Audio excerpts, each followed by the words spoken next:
हा नंबर्स वचन. There are 2 types of numbers. वचनाचे एकूण 2 प्रकार. आपण म्हणतो एक वचन अनेक वचन, नाही का. मराठीमध्ये जसं या ठिकाणी एक वचन अनेक वचन म्हणतो आपण, नाही का. या ठिकाणी आपल्याला हे समजतं आंबा आंबे, हा बरोबर, पुस्तक पुस्तके समजतं ना.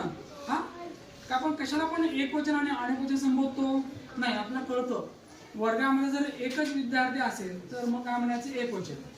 जर अनेक असेल तर अनेक वचन, आहे की नाही. माझा एकच मित्र आहे म्हणजे माझ्याकडे एकच मित्र आहे. माझ्याकडे अनेक मित्र आहेत म्हणजे काय अनेक आहेत. तसंच या ठिकाणी इंग्रजीमध्ये हे नंबर्स आहेत. देर are 2 types of numbers.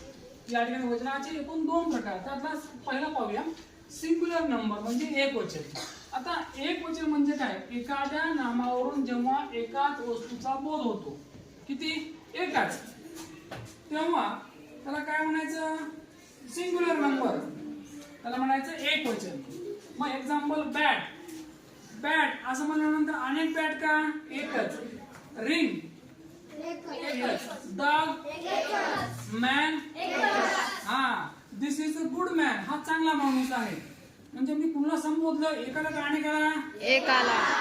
Good boy असं म्हटल्यानंतर चांगला मुलगा म्हणजे किती मुलं एकच एकच आहे, तो चांगला मुलगा आहे, नाही का. पण प्लुरल नंबर अनेक वचन. प्लुरल नंबर काय होतो अनेक वचन. एखाद्या नामावरून अनेक वस्तूंचा बोध होतो, अनेक वस्तूंचा बोध होतो तेव्हा त्यास प्लुरल नंबर असे म्हणतात. उदाहरण घ्या बॅट, हे एक वचन झालं.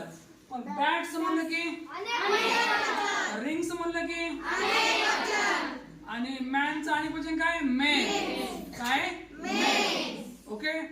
या ठिकाणी एक वचन आणि अनेक वचन या दोन्हीचा तुम्हाला फरक कळाला का. Do you understand the difference between singular number and plural number.